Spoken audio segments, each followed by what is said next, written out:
Bismillahirrahmanirrahim.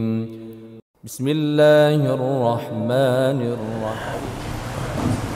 Bismillahirrahmanirrahim. Assalamualaikum warahmatullahi wabarakatuh. Alhamdulillahi rabbil alamin. Wa sallallahu ala sayyidina wa qudwatina wa qurrati a'yunina maulana Muhammadin sallallahu alaihi wasallam wa ala alihi at-tayyibin at-tahirin wa ashabihi al-ghurril mayamin, amma ba'd. Jamaah sekalian yang dirahmati oleh Allah Subhanahu wa taala, alhamdulillah, puja dan puji syukur tak henti-hentinya kita persembahkan kehadirat Allah Subhanahu wa taala, yang mana pada malam hari ini kita masih diperjumpakan berkumpul di taman surganya Allah Subhanahu wa taala, dengan berharap semoga sebagaimana Allah kumpulkan kita di majlis ini, kembali Allah kumpulkan kita di surganya Allah Subhanahu wa taala bersama Nabi kita semua, Nabi Muhammad sallallahu alaihi wasallam. Dan semoga setiap tetesan hujan yang turun malam hari ini menjadi saksi setiap langkah kaki kita atas kebaikan dan amal soleh kita di sisi Allah Subhanahu wa taala. Amin ya rabbal alamin. Salawat beriring salam terlimpah curahkan kepada suri tauladan kita Nabi besar Muhammad sallallahu alaihi wasallam. Semoga yang hadir di sini bersama orang-orang yang disayangi diberikan kesempatan berziarah ke makam Nabi Muhammad sallallahu alaihi wasallam sembari menunaikan ibadah umrah, ibadah haji. Amin amin ya rabbal alamin. Jamaah sekalian yang dimuliakan Allah Subhanahu wa taala, masih seputar keistimewaan salat.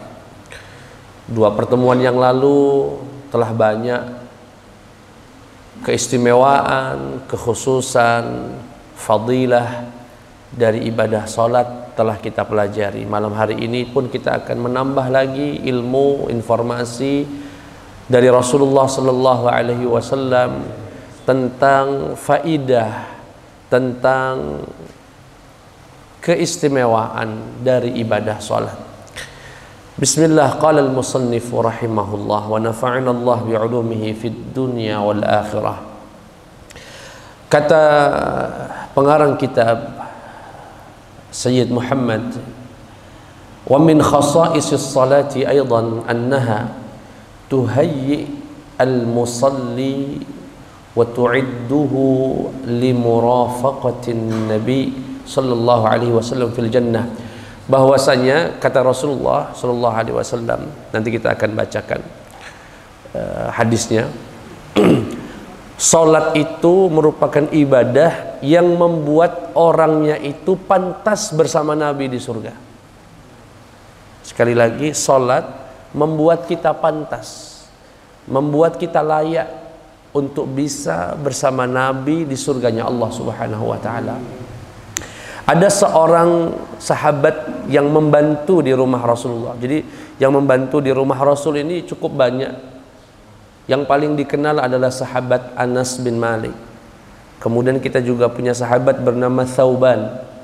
Kemudian ada seorang sahabat yang mungkin jarang terdengar, bernama sahabat Rabi'ah ibni Ka'bin al-Aslami. Ini sahabat yang membantu di rumah Rasulullah sallallahu alaihi wasallam. Apa kata beliau? Kuntu, saya, akhdumun Nabi sallallahu alaihi wasallam nahari. Aku ini membantu Rasulullah di siang hari. Membantu di sit jam kerjanya siang.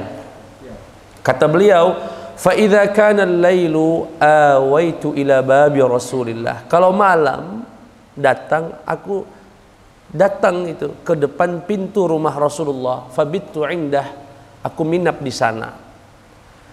Lalu apa kata beliau? Fala azalu asma'uhu yaqul. Dan tiap malam itu aku dengar Rasulullah Sallallahu alaihi wasallam. Ini sahabat Rabi'ah ini mendengar Rasulullah. Apa yang didengar?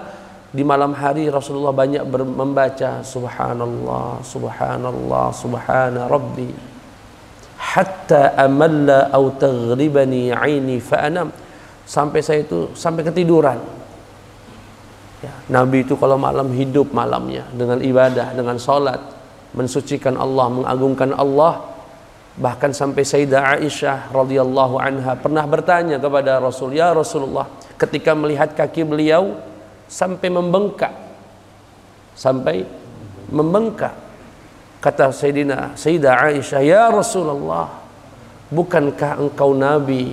Qad ghafarallahu ma taqaddama min dzambika wa ma ta'akhkhar." Bukankah engkau seorang nabi yang Allah telah maafkan semua dosamu, baik yang lalu ataupun yang akan datang? Lalu mengapa sedemikian ibadahmu ya Rasulullah? Jadi dalam pikiran Sayyidah kan sudah dijamin, sudah dimaafin dosanya, ngapain sih ngoyo-ngoyo nian? Ngapu pula sampai beribadah luar biasa sampai kakimu membengkak ya Rasulullah? Apa jawaban Nabi? Afala akunu abdan syakura. Tidakkah aku pantas untuk menjadi hamba Allah yang bersyukur? Apa itu, Pak? Orang yang beriman, apalagi Nabi Muhammad SAW, kalau diberikan jaminan surga, diberikan jaminan ampunan, bukan kemudian malas-malas. Justru beliau makin malu kepada Allah, makin merasa bersyukur, dan ibadahnya makin bertambah. Aku tidak terbayang kalau kita yang diinjuk tahu, Bita misalnya, si Fulan, kamu dosanya lah diampun ke galo, yang dulu, yang akan datang sampai kamu mati lah dihapus galo. Laju tidak sholat lagi, tidak ngaji lagi, tidak baca Quran lagi, lah sudah diampun.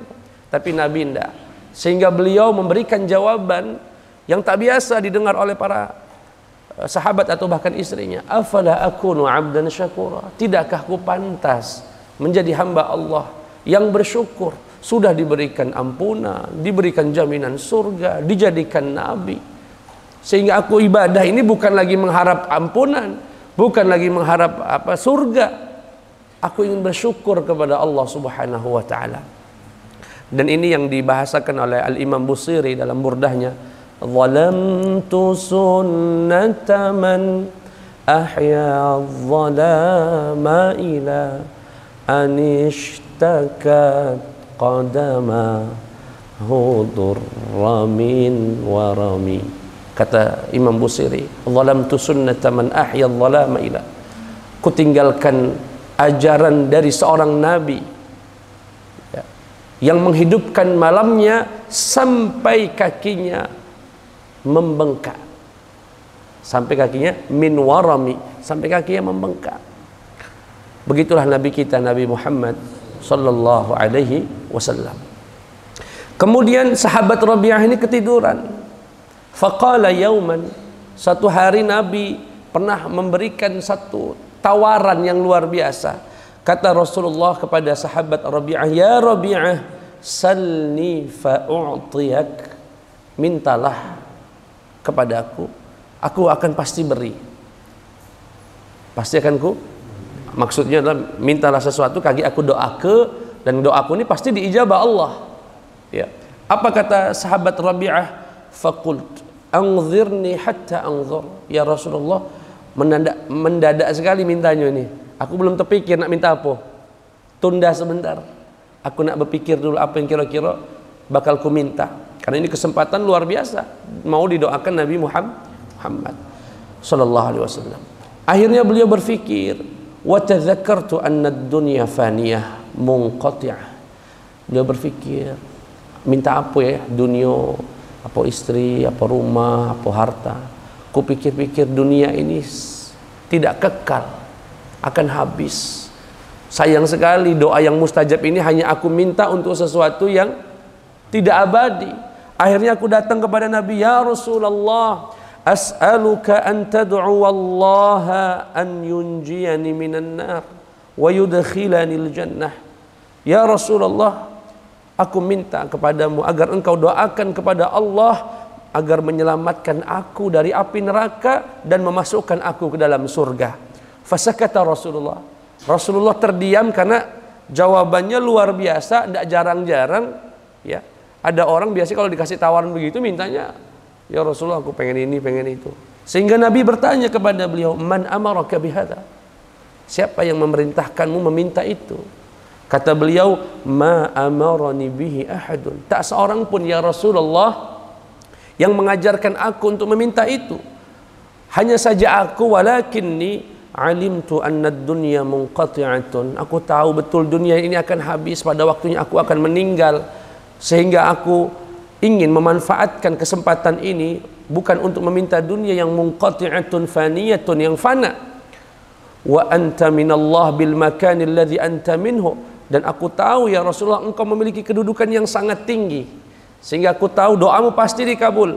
Fa ahbabtu, sehingga aku senang engkau memintakanku kepada Allah. Faqala inni fa'il. Kalau begitu kata Rasulullah, jika kamu itu mintanya itu selamat dari neraka dan masuk surga, aku akan laksanakan. Fa'inni ala nafsika bi kathratis sujud. Tapi satu syaratnya. Apa itu? Perbanyak salat kepada Allah Subhanahu wa taala. Sujud kepada Allah Subhanahu wa taala. Fa'inni, dan tolonglah aku atas dirimu bi kathratis sujud, dengan memperbanyak sujud. Dalam riwayat yang lain, sahabat Rabi'ah pernah mendatangkan air wudhu buat Rasulullah. Karena beliau tadi membantu, suatu hari pernah mengumpulkan air, kemudian datang ke Nabi, memberikan hajatnya ke Nabi. Faqala Rasulullah, ya Rabi'ah salni, mintalah. Faqult as'aluka murafaqataka fil jannah. Ya Rasulullah, aku hanya minta bisa bersamamu di surga. Artinya bisa jadi ini merupakan dalam kesempatan lain Rasulullah memberikan tawaran juga. Apa jawaban sahabat tadi ketika ditawarkan oleh Nabi atau ditawari oleh Nabi Muhammad SAW? Faqult as'aluka murafaqataka fil jannah. Ya Rasulullah, aku ingin bersamamu di surga. Kata Rasulullah, awa ghaira dzalik, ada yang lain? Beliau menjawab, qultu huwa dzak, itulah ya Rasulullah, ada yang lain. Faqal, kemudian Nabi berkata, qala sallallahu alaihi wasallam, fa'inni ala nafsika bi kathratis sujud. Jadi kalau kamu pengen di surga bersamaku, perbanyaklah sujud kepada Allah Subhanahu wa taala. Perbanyaklah salat.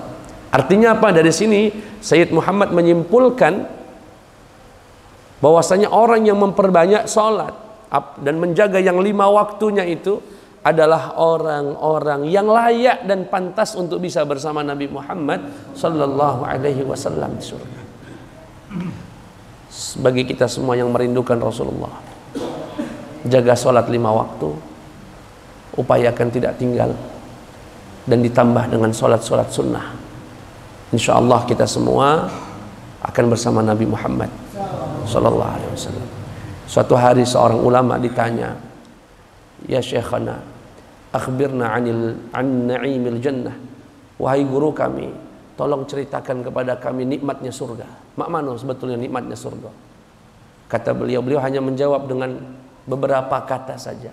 Ketika ditanya oleh muridnya, bagaimana sih gambaran nikmatnya surga itu? Beliau hanya menjawab dengan beberapa kata. Kata beliau, fiha Rasulullah. Di dalam surga ada Rasulullah. Itulah nikmatnya surga. Di dalam surga ada baginda Muhammad sallallahu alaihi wasallam, khair khalqillahi kullihim. Sebaik-baiknya makhluk bakal keindahan Nabi melebihi daripada keindahan surga. Sehingga hambar rasanya surga jika tidak ada Nabi Muhammad sallallahu alaihi wasallam. Maka sudah barang tentu para sahabat ketika ditawarkan itu, aku hanya pengen bersamamu ya Rasulullah di surga. Sekali lagi, semoga Allah mengizinkan kita, memudahkan kita untuk istiqamah menunaikan salat yang 5 waktu dan bisa menambah sujud-sujud kita. Sujudnya yang lama, jangan cepat-cepat. Ya, subhana rabbiyal a'la, subhana rabbiyal a'la, subhana rabbiyal a'la wa bihamdih. Maha suci Engkau ya Allah yang maha tinggi. Maha suci Engkau ya. Jangan cak kinjang tadi. Ya, kinjang minum tadi. Cek, jangan. Bismillah. Sujud yang lama nikmati betul. Bisa jadi itu sujud yang terakhir. Bisa jadi itu sujud yang ternikmat yang pernah kita persembahkan kepada Allah Subhanahu wa taala. Pesan yang sama juga pernah disampaikan Nabi kepada sang putri tercinta Sayyidah Fatimah Az-Zahra, kata Rasulullah dari Abi Fatimah, maaf. Wa jaa an Abi Fatimah radhiyallahu anhu qala li Nabi sallallahu alaihi wasallam in aradta, maaf ya, bukan dari Fatimah, dari Abi Fatimah. Kalau kamu ingin berjumpa denganku di surga, fa aktsiris sujud. Perbanyaklah sujud kepada Allah Subhanahu wa taala. Baik. Itu keistimewaan salat. Maka beruntung Bapak, Ibu yang hari ini sudah 5 waktu. Berapa banyak umat Islam di luar sana belum 5 waktu? Banyak betul. Salat Idul Fitri lebih ramai daripada salat 5 waktu. Kemana yang selama ini? Bahkan ada yang seminggu sekali salatnya Jumat. Ada yang setahun 2 kali, terlambat pula. Ya Allah. Lah setahun 2 kali, terlambat pula.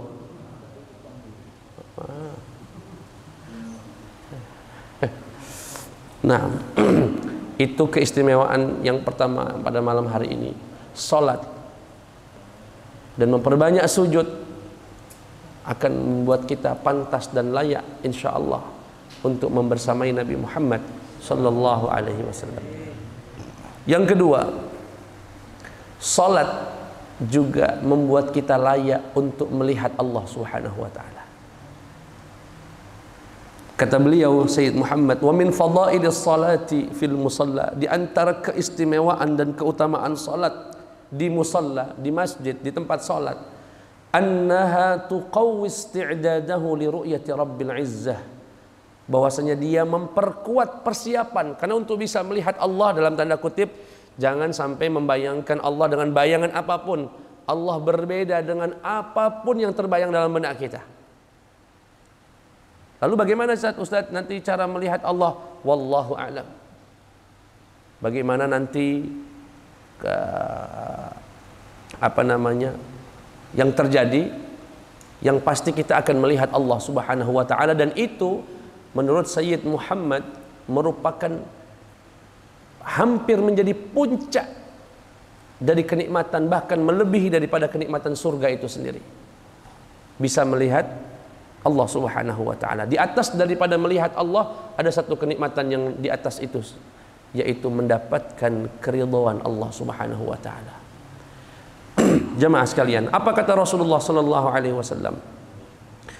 Dari sahabat Jarir radhiyallahu anhu qala, kunna ma'an nabi, suatu hari kami ini sedang bersama Nabi menikmati bulan purnama. Fanadhara ilal qamar Lailatul Badri, bulan sedang indah sekali. Dan Bapak Ibu perlu ketahui, bulan purnama di Timur Tengah itu bagi saya pribadi itu memang punya keindahan tersendiri. Ya, karena padang pasir terbentang begitu luas sejauh mata kita memandang, kemudian muncul bulan purnama. Kalau kita ini kan pacak kena awan, ya setengah terlihat, setengah tidak, belum lagi tertutup pohon, tidak bisa melihat secara full. Kalau itu sudah sejauh mata memandang gurun pasir galau. Tahu-tahu di tengah itu ada bulan purnama, sangat terang, indah, luar biasa. Dan itu salah satu momentum yang sangat ditunggu-tunggu, dinantikan oleh orang-orang Arab. Kata Rasulullah saat sedang melihat bulan purnama itu, wahai para sahabat, innakum satarawna rabbakum kama tarawna hadzal qamar la tudamuna fi ru'yatih. Sesungguhnya kalian, wahai umatku, wahai para sahabatku, akan melihat Tuhan kalian sebagaimana kalian melihat bulan purnama ini. La tudamuna fi ru'yatih, tidak ada yang menghalangi sedikit pun, ya, kalian tidak terhalangi sedikit pun untuk melihat Allah Subhanahu wa taala. Maka dari itu, fa in istata'tum, maka jika kamu bisa, alla tughlabu ala salatin qabla tulu'i syamsi wa qabla ghurubiha, yakni al-asr wal fajr. Kalau bisa, agar kamu pantas bisa melihat Allah, jaga betul, jangan sampai ketinggalan, jangan sampai terlambat sholat subuh dan sholat asar. Jangan sampai sholat subuh sampai matahari terbit. Jangan sampai sholat asar sampai matahari terbenam. Faf'alu, lakukanlah itu. Insya Allah kalian akan melihat Allah Subhanahu wa ta'ala, Tuhan yang selama ini kita sembah, kita minta, kita tempat bergantung, Hari itu kita akan diizinkan Allah Subhanahu wa taala melihatnya. Wujuhu yawma idzin nadhirah ila rabbiha nadhirah. Saat itu wajah orang-orang muslim akan bercahaya, akan berseri-seri, dan mereka semua akan melihat Allah Subhanahu wa taala. Dan ini akidah ahli sunnah wal jamaah. Karena ada akidah namanya Mu'tazilah yang berpendapat Allah tak mungkin bisa dilihat. Tetapi keyakinan kita, akidah ahli sunnah wal jamaah, Allah bisa dilihat. Tetapi ingat, dilihatnya bukan dengan cara penglihatan di dunia. Disebutkan oleh Al-Imamul Ghazali dalam kitab Al-Iqtisad fil I'tiqad bahwasanya Allah mampu menciptakan cara melihat yang berbeda dengan cara kita melihat di dunia. Sebagaimana Allah mampu menciptakan ucapan dan omongan dengan cara yang berbeda saat kita berbicara di dunia. Kalau di dunia kita ngomong pakai apa, Pak, Bu? Kalau berbicara pakai yang berbicara lidah. Tapi kalau di akhirat, al-yauma nakhtimu ala afwahihim wa tukallimuna aydihim. Hari ini kututup mulut kalian, tidak pacak lagi ngomong mulutnya. Yang akan berbicara kepada kami aidihim, tangan-tangan kalian. Ini nanti yang hari ini tidak bisa bicara, kaget di akhirat ini bicara kalau. Bahkan lebih daripada itu, juluduhum, sampai juludnya, sampai kulit-kulitnya akan berbicara. Ketika ditanya antaqanallahu alladzi antaqa kulla syai'. Yang membuat kami bisa bicara ini adalah zat yang dulu atau yang adalah zat yang telah membuat segala sesuatu bisa berbicara. Itulah Allah Subhanahu wa taala. Artinya apa? Ketika di dunia yang berbicara adalah mulut, lidah. Di akhirat kaki, pacak bicara. Lalu yang bersaksi siapa? Wa tashhadu arjuluhum. Yang menjadi saksi kaki kita. Kakinya akan menjadi. Begitu juga dengan melihat. Di dunia cara melihat itu ada syaratnya. Ada syarat-syarat agar sesuatu itu bisa yang pertama, yang dilihat ada di depan. Itu syarat pertama, penglihatan di dunia itu. Yang dilihat ada kalau di belakang ada enggak? Bisa dilihat enggak? Enggak bisa. Yang kedua ada cahaya. Kalau tidak ada cahaya walaupun di depan enggak bakal bisa dilihat. Itu syaratnya. Yang ketiga, yang dilihat itu bertempat. Bertempat dan hadir di depan dia. Di akhirat nanti tanpa kita ketahui apakah harus ada cahaya macam-macam. Syarat-syarat itu tidak harus ada di akhirat. Allah mampu menciptakan penglihatan ya yang baru, yang berbeda dengan cara kita melihat di dunia. Sehingga keyakinan ahli sunnah wal jamaah sekali lagi ditegaskan dalam surat Al-Qiyamah ayat 22 dan 23. Wujuhun yawma idzin nadhirah ila rabbiha nadhirah. Dan disebutkan dalam hadis ini, kata Rasulullah, kalau mau melihat itu dan engkau akan melihatnya, jaga salat asar dan salat subuh. Kemudian Nabi mengutip ayat di dalam Al-Quran, a'udzu billahi minasyaitonir rajim. Wasabbih bihamdi rabbika qabla tulu'isy syamsi wa qabla al-ghurub. Sucikan Allah dengan memuji Tuhanmu qabla tulu'isy syamsi, sebelum matahari itu terbit, wa qabla ghurubiha, wa qabla al-ghurub, sebelum matahari itu terbenam. Ayat ini menunjukkan juga dengan kepada kita agar kita menjaga salat asar dan salat subuh. Disebutkan oleh Al-Imam Al-Khattabi, hadza yadullu ala anna ar-ru'yata qad yurja nailuha bil muhafazati ala hatain as-salatain ay salatil asri wal fajr. Kata beliau, hadis ini menunjukkan bahwasanya melihat Allah dapat diharapkan, diperoleh dengan menjaga dua solat ini. Hati-hati, jangan salah paham juga, kaget solat ini baik, solat tidak. Ya, maksudnya dua ini karena waktu yang paling orang itu lalai.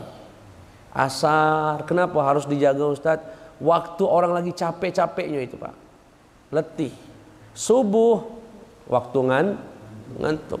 Sehingga dia sangat spesial sekali untuk dijaga. Jamaah sekalian yang dimuliakan oleh Allah Subhanahu wa taala.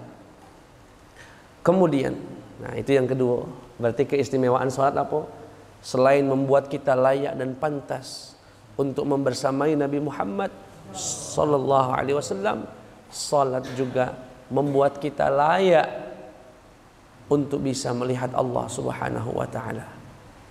Yang berikutnya, apa keistimewaan salat yang berikutnya, Ustaz?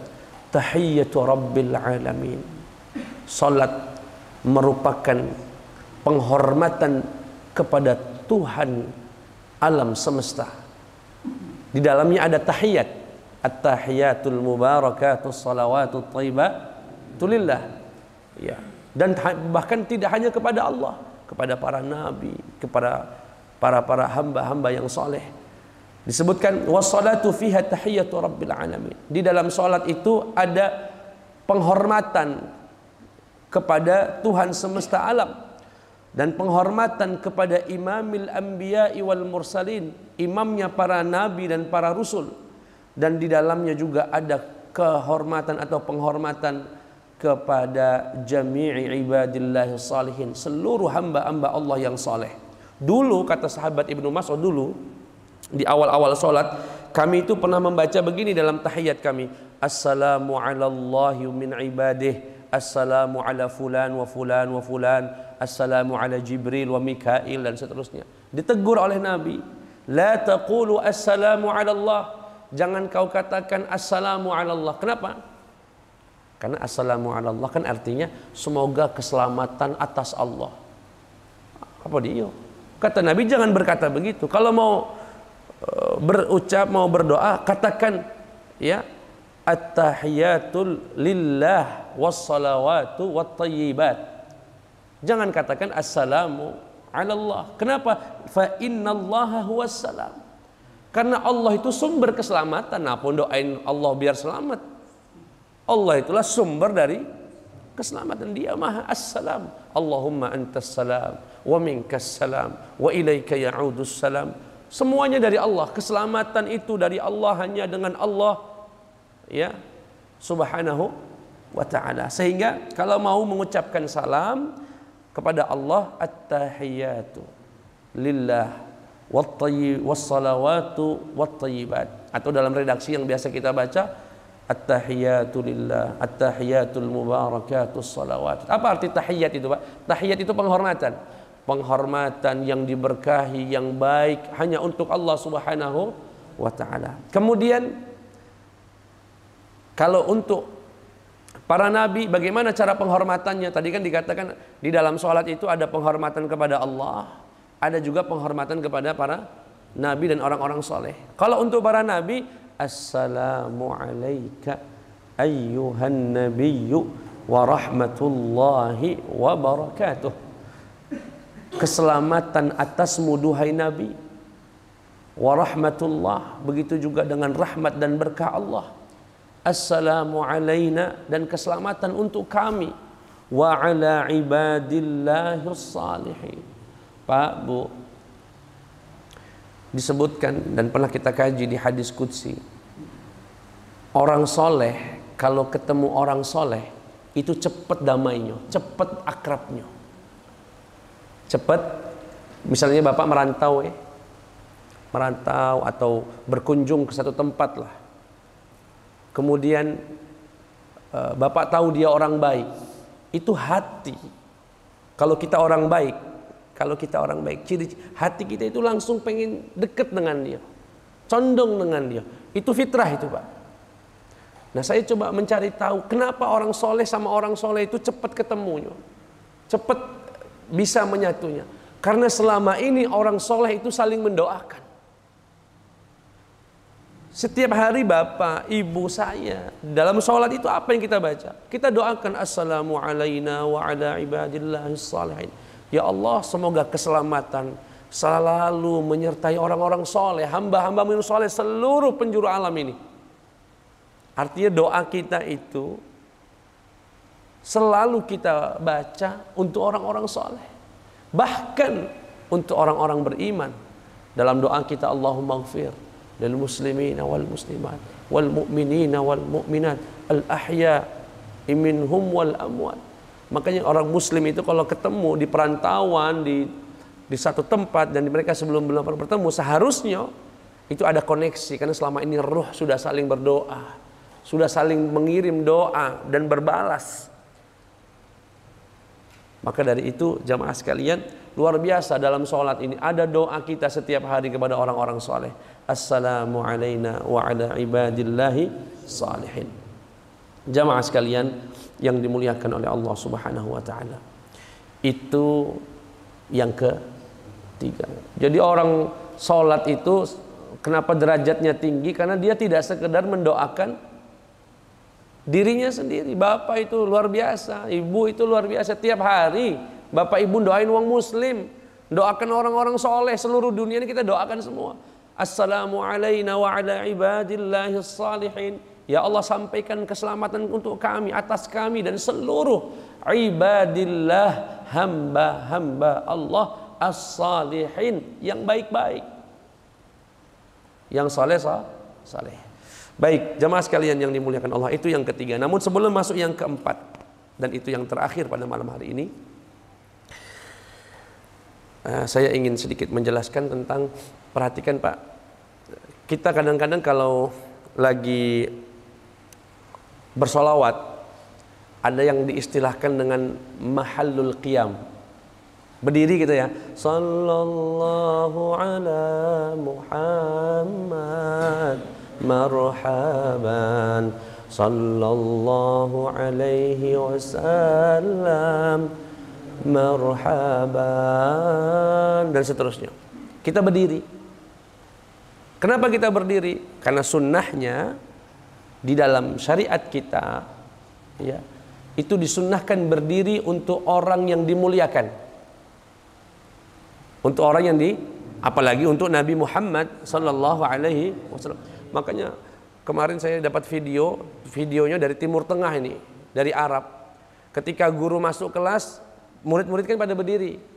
Tahu-tahu ada si kok murid tidak berdiri. Ditanya sama gurunya, kenapa kamu tidak berdiri? Kata Rasulullah, berdiri itu hanya untuk Allah Subhanahu wa ta'ala. Biasa ajaran wong sebelah, melarang berdiri untuk orang yang dihormati. Wa qumu lillahi qanitin, berdirilah hanya untuk Allah dengan cara yang khusyuk. Pak, Bu, dalam syariat kita disebutkan dalam kitab Al-Adhkar karya Imam Nawawi, disunnahkan berdiri untuk orang yang kita anggap mulia, apalagi dalam urusan agama. Mana dalilnya Ustaz? Dalilnya ketika Nabi Muhammad sallallahu alaihi wasallam melihat ada seorang pemimpin dari kaum Ansar sedang datang, Rasulullah berkata kepada kaum Ansar yang ada di sekeliling Nabi, wa qumu ila sayyidikum, berdirilah untuk tuan kalian. Berdirilah untuk tuan kalian, pemimpin kalian, berdiri. Itu sunnah, perintah dari Nabi Muhammad sallallahu alaihi wasallam. Nah, mahallul qiyam, mahal itu dalam bahasa Arab artinya tempat. Qiyam, berdiri, maksudnya inilah tempat kita berdiri. Mengapa Ustaz? Untuk siapa kita berdiri saat itu? Ya, untuk Rasulullah sallallahu alaihi wasallam. Memang Rasulullah hadir Ustaz saat itu. Ada khilaf di antara ulama, apakah mungkin Nabi hadir? Yang mengatakan hadir karena Rasulullah pernah bersabda, barang siapa yang bersalawat kepadaku, Allah akan kembalikan ruhku sehingga aku bisa menjawabnya. Atau setidaknya, nah ini pendapat yang secara pribadi kami condong, meski Rasulullah tidak hadir, tapi kita merasakan kehadirannya. Boleh dong merasakan kehadirannya. Dari mana Ustadz dalil? Boleh nggak kita itu seorang muslim yang mencintai Nabi Muhammad sallallahu alaihi wasallam merasakan kehadiran Nabi? Boleh. Dalilnya mana Ustadz? Tahiyat ini. Inilah kaitannya kenapa aku jelaskan ini, Pak. Dalam bahasa Arab itu, Pak, dan dalam bahasa Indonesia, dalam bahasa Inggris juga ada kata subjek namanya. Subjek ataupun kata ganti, saya, kamu, dia, mereka, itu namanya kata ganti, Pak. Saya bitoh, kan tidak perlu saya harus ngomong bitoh terus, bisa saya ganti dengan saya. Pak Iskandar misalnya, nggak harus saya ngomong itu Pak Haji Iskandar, itu Pak Haji Iskandar, nggak. Kadang-kadang beliau. Nah, kata beliau, dia, mereka, kita, kami, itu namanya kata pengganti. Saya dan kami itu untuk si pembicara, namanya. Kamu, kalian itu untuk yang diajak bicara. Kamu dan orangnya hadir nggak Pak?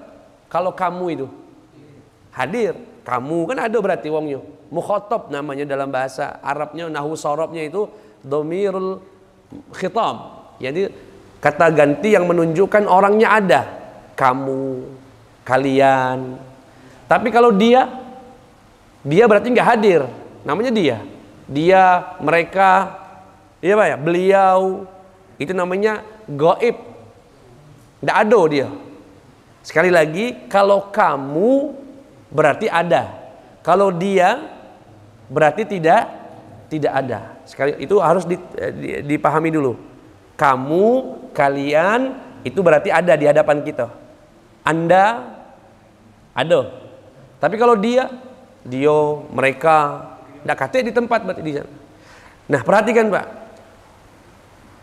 Assalamu alayka ayyuhan nabi. Semoga keselamatan untukmu. Kamu. Berarti hadir nggak Rasulullah? Hadir Pak. Setidaknya kita merasakan kehadirannya. Jadi at-tahiyatul yang Bapak baca setiap hari itu bisa dijadikan dalil untuk kita bahwasanya boleh merasakan kehadiran Nabi. Kalau Nabi nggak ada, itu bahasa Arabnya assalamu alaihi. Keselamatan untuk dia, Nabi Muhammad. Di mana Nabi? Di alam barzakh sana. Oh enggak, sama Nabi enggak boleh diganti doa tahiyatnya. Sampai hari kiamat cara membacanya assalamu alayka ayyuhan nabi. Semoga keselamatan untukmu duhai Nabi. Kalau sudah pakai kamu berarti beliau hadir. Setidaknya kita merasakan kehadirannya. Nah, jadi kalau kita berdiri mahalul qiyam karena merasakan kehadiran Nabi, terlepas Nabi benar-benar hadir atau tidak, karena itu masalah gaib, tapi kita boleh merasakan kehadiran itu dan kita muliakan kehadiran itu. Sallallahu alaihi wasallam. Ini saya perlu jelaskan karena ada pemahaman-pemahaman yang mengatakan tidak boleh berdiri lah, macam-macam lah. Yang nggak boleh berdiri itu Pak, berdiri sebagai penyembahan, persembahan kita kepada dia, nyembah dia, ini tidak boleh. Kalau menghormati tidak apa-apa, guru, ulama datang, kita muliakan. Dan salah satu caranya dengan berdiri. Dan Rasulullah mengizinkannya. Wa qumu ila sayyidikum. Berdirilah kamu untuk pemimpin kalian. Baik, aku selipkan itu padahal tidak ada kaitannya. Karena untuk membentengi kita, amalan kita ini Pak, Bapak berdiri lagi marhabanan, merasakan kehadiran Nabi, boleh. Bukan bid'ah. Insya Allah. Ada dalilnya. Dalil ini diterima dia enggak, urusan dia. Yang penting kami punya dasar. Karena untuk membuat semua orang terima juga sulit. Dan itu cita-cita yang mustahil. Ridha kullin nas ghayatun la tudrak. Mengharap semua orang itu setuju dengan kita adalah cita-cita yang mustahil. Yang penting kita beribadah kepada Allah, ada tuntunannya. Ada tuntunannya. Dan saya bersebutkan dalilnya dan alasan-alasannya baik secara bahasa atau dengan menggunakan hadis, dengan menggunakan nalar logika agar jadi pegangan kita galo-galo bahwasanya berdiri dalam acara marhabanan dan sebagainya, insya Allah itu sesuatu yang tidak dilarang dalam syariat kita, insya Allah. Yang berikutnya, keistimewaan sholat yang terakhir pada malam hari ini. Apa itu? Di dalam sholat ada sholawat. Di dalam sholat ada sholawat. Bahkan itu merupakan rukun. Ya, sholawat di tahiyat terakhir itu rukun Pak, sholat. Kalau Bapak misalnya di tahiyat terakhir, asyhadu an la ilaha illallah wa asyhadu anna Muhammadar Rasulullah, Bapak kemudian salam, batal sholatnya karena belum sholawat. Sholawat kepada Nabi itu rukun. Tapi kalau sholawat Nabi di tahiyat pertama, di sholat zuhur kan ada 2 tahiyat ya. Tahiyat pertama, tahiyat kedua. Nah di tahiyat pertama itu sunnah sholawat Nabi. Artinya kalau Bapak misalnya asyhadu an la ilaha illallah wa asyhadu anna muhammadar rasulullah, kemudian Allahu akbar berdiri, sah sholatnya. Tidak dikenakan atau tidak batal sholat karena itu bukan rukun. Tapi kalau sholawat di tahiyat terakhir dia rukun. Nah keistimewaan sholat itu Pak, setiap kali kita sholat berarti kita sholawat kepada Nabi Muhammad SAW. Dan sholawat merupakan ibadah yang sangat spesial. Kenapa spesial Ustaz? Karena Allah memerintahkan kita bersolawat, Allah yang memulainya duluan. Allah memerintahkan kita sholawat kepada Nabi, Allah duluan yang melaksanakannya. Innallaha wa malaikatahu yusalluna 'alan nabi ya ayyuhalladzina amanu sallu 'alaihi wa sallimu taslima. Sesungguhnya Allah beserta malaikat yusallun. Yusallun ini fi'il mudhari' dalam ilmu nahunya Pak. Maknanya apa? Selalu bersolawat, bukan solawat sekali kemudian nggak solawat lagi. Enggak, senantiasa bersolawat kepada Nabi Muhammad sallallahu alaihi wasallam. Wahai orang-orang yang beriman, solawatlah kalian. Tuhan saja, Allah saja bersolawat. Malaikat pun ikut bersolawat. Dan kita yang beriman pun diminta untuk bersolawat. Dan beruntunglah orang yang menjaga sholat 5 waktunya, apalagi ditambah dengan sunnah-sunnahnya, setiap kali dia melaksanakan sholat, maka dia pasti bersolawat kepada Nabi Muhammad sallallahu alaihi wasallam. Bahkan tidak tanggung-tanggung, demi memuliakan Nabi Muhammad sallallahu alaihi wasallam, solawat kepada Nabi dijadikan rukun. Tidak sah sholat orang yang tidak ada solawatnya. Ya salam, mulia sekali junjungan kita Nabi besar Muhammad sallallahu alaihi wasallam. Ya. Kemudian jamaah sekalian yang dimuliakan Allah Subhanahu wa taala. Suatu hari kami datang kepada Rasulullah sallallahu alaihi wasallam, atau Nabi Muhammad datang kepada kami. Kemudian Rasulullah sallallahu alaihi wasallam ditanya oleh sahabat bernama Bashir bin Sa'ad, "Ya Rasulullah, kami telah diperintah untuk bersolawat kepadamu. Bagaimana caranya? Bagaimana cara kami bersolawat kepadamu?" Nabi terdiam sejenak, diam Nabi sampai kami yang bertanyanya merasa bersalah. Coba tidak usah bertanya, baik apa Nabi diam ini. Kemudian tidak lama Nabi menjawabnya. Kata Nabi, kalau kamu pengen bersolawat kepadaku, bacalah qulu, katakan Allahumma salli ala Muhammad wa ala ali Muhammad kama sallaita ala Ibrahim wa barik ala Muhammad wa ala ali Muhammad kama barakta ala ali Ibrahim innaka Hamidun Majid. Wassalamu kama qad alimtum ay fit tasyahhud. Ya, disunnahkan. Itulah salawat, cara kita bersolawat di dalam salat. Nak ditambah sayyidina Ustaz cak mano laju. Ada ulama yang membolehkannya, menganjurkannya, dan kita berdiri di belakang mereka. Silahkan kalau mau ditambah sayyidina. Kalaupun tidak mau ditambah juga nggak apa-apa. Orang Nabi juga ngajarkannya tidak pakai sayyidina. Insya Allah galau-galaunya boleh. Ya, insya Allah. Ya. Ayo Ustaz ini serba boleh galau. Ya biarlah. Yang penting aku tidak mengharamkan apa yang dibolehkan. Sama baik dosanya itu. Mengharamkan yang dibolehkan sama dengan membolehkan yang diharamkan. Okay. Insya Allah, karena ada ulama yang membolehkannya, bahkan itu tidak sedikit, apalagi ulama mutaakhirin itu membolehkan menambahkan kata sayyidina dalam sholawat. Apalagi di luar sholat. Apalagi di luar sholat. Yang menjadi perselisihan hanya yang di dalam sholat itu. Nah, boleh tidak ditambah? Itu ya. Baik. Di lain waktu kami akan jelaskan dasar-dasarnya. Jamaah sekalian yang dimuliakan Allah Subhanahu wa taala. Di sini juga ada tambahan informasi. Kata beliau, "Anna man tarakaha laqiyallahu wa huwa alaihi ghadban." Orang yang meninggalkan salat, mohon maaf, semoga mic ini terdengar melalui video ataupun melalui mic ini. Yang belum salat hari ini segeralah salat. Tak sanggup dengan qabliyah ba'diyahnya, yang penting 5 waktu jangan tinggal. Kenapa? Barang siapa yang meninggalkan sholat 5 waktu, walaupun 1 waktunya ditinggalkan dengan sengaja, maka dia akan berjumpa dengan Allah dalam keadaan murka. Na'udzubillahi min dzalik. Kalau Allah sudah murka, mau di mana? Langit mana yang bisa menjadi pelindung? Bumi mana yang bisa menjadi benteng?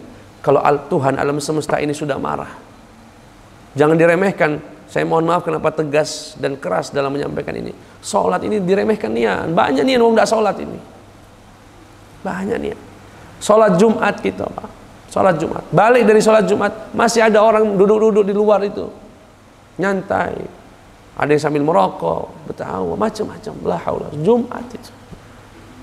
Na'udzubillahi min dzalik. Semoga kita dan keturunan kita diberikan petunjuk oleh Allah, dimudahkan Allah untuk selalu salat. Rabbana ja'alna muqimus salati wa min dzurriyyatina Rabbana wa taqabbal du'a. Dan dalam keterangan yang lain, barang siapa yang meninggalkan salat, Allah berlepas tangan dari dia. Tidak kata ngurusinya dia lagi. Uruslah urusan dirinya dewek. Jika dia tidak mau. Kenapa Ustaz? Dan ini saya tutup dengan penjelasan ini, saya cukupkan, banyak riwayat di belakangnya. Kenapa Ustaz salat ini menjadi sangat penting? Pak, Bu, ada orang muslim ngakunya muslim, lah sudah mengucapkan 2 kalimat syahadat. Dia ini tidak punya harta, wajib haji enggak, Pak? Enggak wajib haji, artinya gugur kewajiban hajinya. Wajib zakat enggak? Enggak punya harta, enggak wajib juga zakat. Puasa Ramadan juga enggak wajib puasa Ramadan kalau bukan di bulan. Artinya ini orang yang dari 5 rukun Islam itu 2 kalimat syahadat sudah diucapkan. Haji enggak wajib, zakat enggak wajib, puasa enggak wajib, sisanya apa? Salat. Ditinggalkan. Lalu apa yang dia persembahkan dari Allah? Tiang mana lagi sisanya? Itulah makna barang siapa yang meninggalkan salat, hancur agamanya. Karena hajinya nggak haji, zakatnya nggak bayar zakat, puasa nggak puasa karena bukan bulan Ramadan. Tinggal 1 sholat. Maka dalam Islam, sholat tidak gugur selama otak pikiran masih berfungsi.